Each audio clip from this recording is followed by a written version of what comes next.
Yep, that's right. It helps when you turn your microphone on.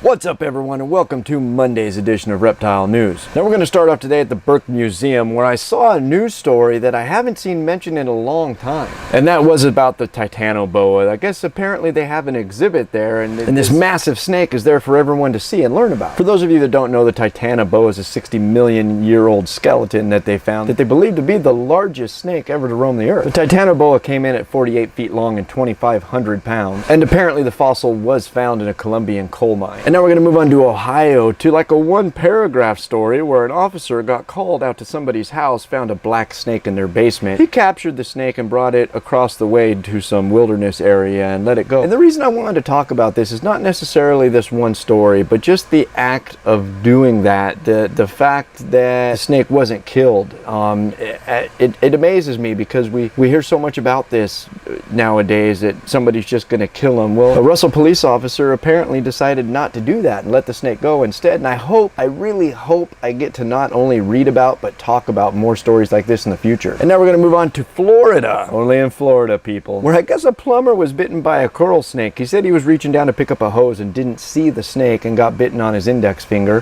He admits to throwing the snake and then later picking it up and putting it in a jar. He moved on to his next job when he started feeling sick and throwing up and getting a headache, and yeah, he was bitten by a coral snake. What do you expect? And while snake bites everywhere in the country, even venomous snake bites are not necessarily uncommon, hearing about a coral snake bite is, to me, I believe. I can't think of the last time that I heard one. And my interest in this story actually kind of grew as I thought, well, I wonder what a coral snake bite is like. No, people, I didn't go get bitten by a coral snake, but I did turn to my wonderful friend Google and look up coral snake bites, and wow, that looks like it can be extremely painful. I mean, I'm sure any venomous bite is painful. Most of us have probably been bit by a non-venomous snake, and can be fairly painful, so I can only imagine a venomous snake bite, and some of these coral snake bite pictures look pretty bad. And now for the part of the show where I talk about the show. A couple of the polls have been used a little bit on the website, and one of them I put there was the green screen, if you like it or if you don't like it, and so far 100% of the votes like it. There's only 3 votes right now, but all 3 of those are all for the green screen, which, as you can tell, you can see my shadow back there.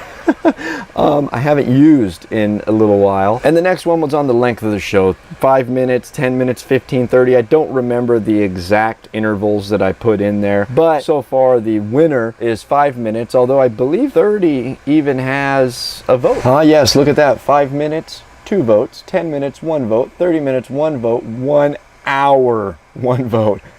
Well, to hit on that a little bit, thank you very much. I appreciate that you want to look at this for an hour, but I'm not 100% sure I want to look at that for an hour. And I'm not pointing at you, I'm pointing at the camera and this god-awful light right here. And that's where I'm going to end today's show. If you'd like to read any more about any of these stories I talked about today, or take part in those polls, those links are right down below here in the description. And as always, if you're still watching, now you know what's going on in the reptile world. Be good to each other, and we'll see you Wednesday.